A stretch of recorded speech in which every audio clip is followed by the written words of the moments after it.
Hey yo, football fans, it's another great year. Fantasy Football Fiends, grab your beer. Giving you the best draft tips for all your picks. Starts and sits to the waiver wire fix. From mock drafts galore to stats that's hardcore. Triple F does it all, have y'all screaming more. So sit back, relax, let the experts prevail. JT Magnum, Siggy Guns never fail. What's up, fantasy football fans? My name is JT Magnum. Welcome back to the Stardom Stidham Show for week 3 for Fantasy Football Fiends. I'm here along with Siggy Guns, and we're ready. We're ready to rock and roll. Let's start real quick though by saying we are a partner of DraftKings. We are a partner affiliate, and feel free to join our league. A lot of people joined our league last week. There was a lot of games going on. It was awesome, exciting. I did horrible, absolutely horrible. I think the best I did was maybe 6th or 7th place. You guys absolutely killed me. You killed me this week. So I'm going to be gunning for you guys this week. The Giants and Saints is what killed us. Oh yeah, that really killed everything. But still, I'm going to be gunning for you guys this week. Just all out, just going after you guys. So feel free to join that. Click the link in the description, and you can join our league. And then you can create your own contest within that league, and you can also join our contest. So have fun with that. So let's get right into it, Siggy. Who's your starts of the week for quarterback? Carson Wentz, Matt Ryan, and Marcus Mariota. And I'm going to talk about Wentz. He's playing the Pittsburgh Steelers. Now, normally you associate the Steelers with defense, but this year they don't have any. But then again, their offense has been so great that everybody's trying to catch up to them. So I think with the Philadelphia offense, especially since Wentz has been getting confidence every week, I think this is going to be a game where he's going to have a lot of stats and some good numbers. And there was a lot of drop balls yesterday on Monday night if you watched that game. So I think Matthews, and especially that tight end, the Trey Burton, if it's going to be Zach Ertz out again, I think Burton's going to have a big game. Yeah, wow, Wentz looks good. The quarterbacks for me this week are Marcus Mariota, Matt Ryan, and Phillip Rivers.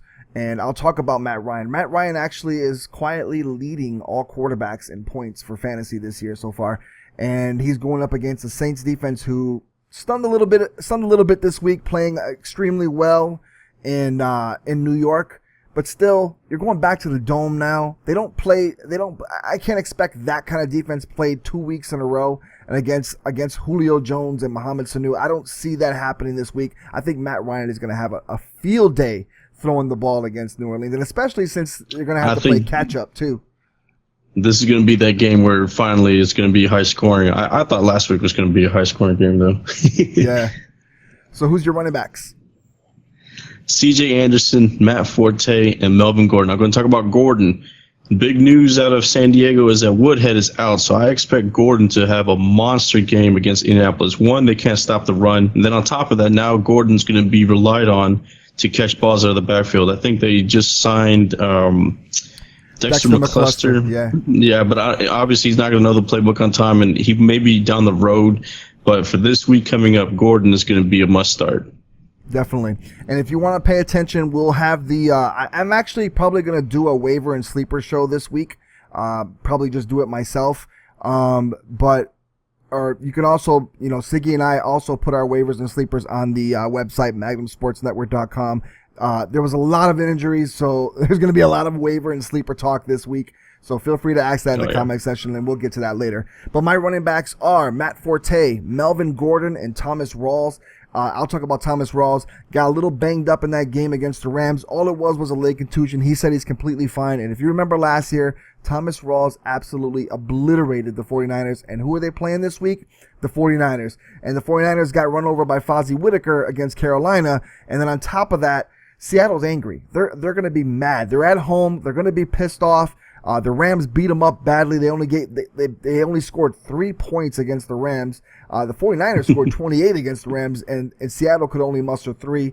And that big rivalry game, and they're going to be running and running and running. And I see Thomas Rawls having a big, big day again, unfortunately, because I'm a Niners fan. You know how I don't like to say that, but I got to be a realist, and I think Thomas Rawls might go off. If he plays, let's see. It could be Christine Michael. Oh, it could be. Who's your wide receivers? T.Y. Hilton, Tajay Sharp, and Jordan Matthews. I'm going to talk about T.Y. Hilton, another team that's going to be angry. Has to be Indianapolis. They're playing San Diego. They give up a lot of yards in the air. San Diego also puts up a lot of points. So even if it's Indianapolis behind, I expect T.Y. Hilton to be a major factor in this game. And at this point with Andrew Luck, it needs to happen now. I think the panic button's about to be hitting here in a minute.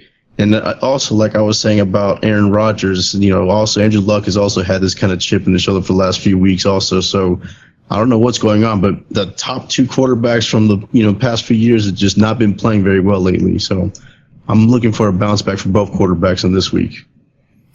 Yeah, for my wide receivers, I have Tajay Sharp, Mohamed Sanu, and Travis Benjamin. I'll talk about Mohamed Sanu. Julio Jones is a tiny bit banged up, and he was a little gimpy towards the end of the game last week. And I don't expect him to miss any time, but at the same time, I think Sanu is going to get a lot more targets this week. And with a lot more targets, that means a lot more production. And like I said, they're playing that Saints team in New Orleans under the dome. It's going to be, to me, it's going to be a shootout. I see Sanu and Julio Jones getting over 100 yards this week. Sanu may get a couple or one touchdown. You never know. So I like him this week, especially going against that Saints defense. I like Tammy a lot. Who's your tight ends? Speaking of Tammy. Trey Burton, Travis Kelce, and Gary Barnidge. Now I have Tammy on the sleepers part. Not many people have him. I'll talk about Kelce, though, against the Jets. The Jets have been giving up a lot of yards, obviously, in the air. They're not giving much on the ground, so Kansas City's going to have to get creative. And Kelce is going to be your best, short yardage kind of guy, and he's a mismatch against the Jets defense. So I expect him to have a big game, especially since Macklin isn't the kind of guy that's going to go out there and beat everybody like everybody's been doing against Darrelle Revis. So I expect Kelce to have the big game. Yeah, for my three, I have Jordan Cameron, a name that has not been mentioned that much lately. Dennis Pitta and Eric Ebron. For Jordan Cameron, the reason why I'm starting him, it's one of those games where the guy's going back and he's playing his former team. And I've said this a billion times, when usually players get up for playing their former teams, they want the ball more. They're going to demand the ball a little bit more. And usually the other players want to give them the ball more, considering that they want to stick it to the other team. And being that the other team is Cleveland and they give up a lot of yards, a lot of pass yards, I see Jordan Cameron asking for that ball and possibly having a big game this week. Who's your defensive starts? All right, the three defenses: Miami against Cleveland, Tampa Bay against LA, and Dallas against Chicago. And I'm going to talk about Tampa Bay. They're playing the Rams. The Rams still, their defense might have played good against Seattle last week, but that offense is still absolutely atrocious. They still haven't done anything that is, has me saying, oh, they're going to be doing anything. I know they were playing Seattle's defense, but they didn't do anything against Philadelphia. And they're just not going to do anything against anybody anytime soon. Horrible quarterback play. They just gave this big money to the wide receiver, Austin. He's not doing much. That was his best game last week, actually. And oh, man, the Rams' offense is just that bad. And then Tampa Bay being at home, I'm picking them all the way. Yeah, for my three, I have the New York Giants, the Dallas Cowboys, and the Miami Dolphins. And I'll talk about the Giants. They paid a lot of money in the offseason for defense, and so far it's paying off. They did great against the Saints, and on top of that, they held Dallas, I believe, 19 points the week before. And Dallas's offense can run, they can move the ball, they can do a lot of things. But the Giants, they held their ground. They did a really good job in Dallas. So I just like them this week against the Redskins. Kirk Cousins and the Redskins are just not in sync right now. I don't know what's going on with the offense. I don't know what's happening with that team as a whole, but they just don't seem to be in sync. They seem to be out of sorts, and I think the Giants are going to capitalize on that. So let's go into the sit-em portion of the show. Who's your three quarterback sits of the week? Sam Bradford, Andy Dalton, and Blake Bortles. I'm going to talk about Bradford. He did very well against the Green Bay Packers, but now he's up against Carolina's defense at home, and they just don't give up much, especially down in the air. You add in some factors like Adrian Peterson being hurt, and they're going to be relying on Bradford, and I just don't know if he's going to be able to come through against that defense. Yeah, I have Andy Dalton, Kirk Cousins, and Tyrod Taylor. And I'll talk about Andy Dalton. playing Denver. Denver just made Andrew Luck look like crap last week. I mean, they just, held him to just basically nothing. He was running for his life. And when he wasn't running for his life, they were just all over the wide receivers. Aqib Talib got an interception return for a touchdown. Just Denver's defense is just so good against the pass. And against, Andy Dalton, it's going to be a little bit hard. All he has pretty much is A.J. Green. The other two, the rookie Boyd and Tate, haven't stepped into that role to be able to help A.J. Green. And Tyler Eifert still is not back. So Andy Dalton, he's going to struggle against that Denver team this week. Who's your running back starts? You mean sits? No. Jamal Charles, Ryan Matthews, and Theo Reddick. And I'll go ahead and talk about Jamal Charles. He's back, but he's back against the New York Jets. The Jets might be giving up a lot of yards in the air, but they're not giving up anything on the ground. And what a way to come back and say, hey, here you go, play the Jets. So I expect them to ease him in more anyways. So if you drafted him expecting him to come out the gate running like Adrian Peterson did last year, I don't think so, or a couple of years ago, whatever it was. So Jamal Charles definitely sit of the week. For mine, I have Ryan Matthews, who had a great game, a couple touchdowns yesterday. Lamar Miller and LaShawn McCoy, and I'll talk about Lamar Miller playing the Patriots. Houston's going to have to run the ball against the Patriots. Patriots have not been giving up anything. Their defense has been tough all year long, and I don't see them just being able to I don't see them being able to run the ball on them. They've given out, I think it's 81 yards per game, I think it is so far in the first two games of the season. I know Lamar Miller's a big factor in the offense, but they're going to basically dare Brock Osweiler to beat him. They're going to stack the box, and they're going to dare Brock Osweiler, who has struggled already. They've got 2 wins, and they're 2-0, partly due to that defense, but they're going to stack the box, and Lamar Miller, I think, is going to be the one that suffers this week. Who's your wide receiver sits? Sammy Watkins again, Julian Edelman, and Allen Robinson. I'll go and talk about Edelman. So you're talking about the Houston-New England game. Well, New England just lost its backup quarterback now, and Jimmy Garoppolo, and I don't think he's going to be able to come back. I think they said that he should heal in time for week 4, but since it's a short week, they play Thursday night, I believe, so I don't think he's going to have any time to recover that fast. So what that means is they're going to be handing it to Blunt all day long, especially against Houston. We talked about Houston defense also a little bit. They've been very well also, especially against the pass. So it's going to be running. The game is going to be a low-scoring game, and I think Edelman is not going to be the person. And then on top of that, maybe Gronk comes back. I'm not sure. But if he does, it's obviously going to eat away from his targets. Yeah. For my wide receiver sits, I have Julian Edelman as well. A.J. Green, I talked about him. That's a big sit because last time I sat him, he got like 182 yards receiving, but this time it's against that Denver defense, so it's a little bit different. Golden Tate against Green Bay, and I'll talk about Golden Tate.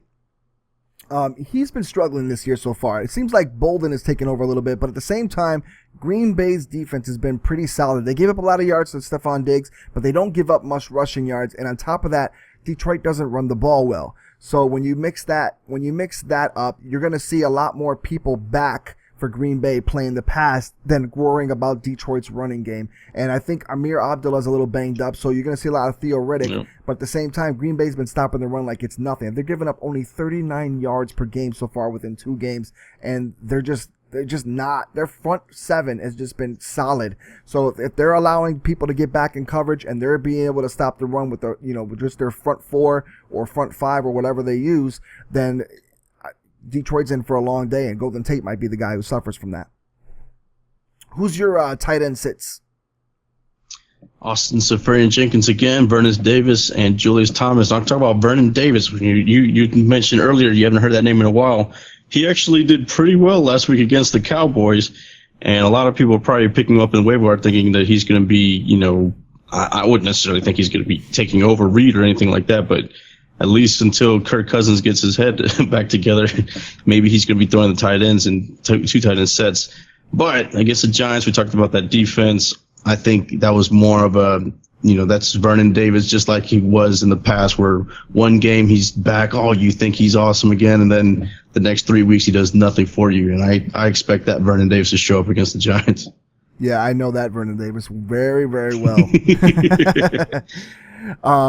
My tight end sits are Julius Thomas, Greg Olsen, and Gary Barnidge, and I'll talk about Julius Thomas going against Baltimore. For some reason, Baltimore, their pass defense has been absolutely just amazing. They've only given up 168 yards per game, and for some reason they just do really well against tight ends. I don't know if it's the way they play, a zone, or what type of defense they're playing, but they just don't really give up a lot of yards to tight ends.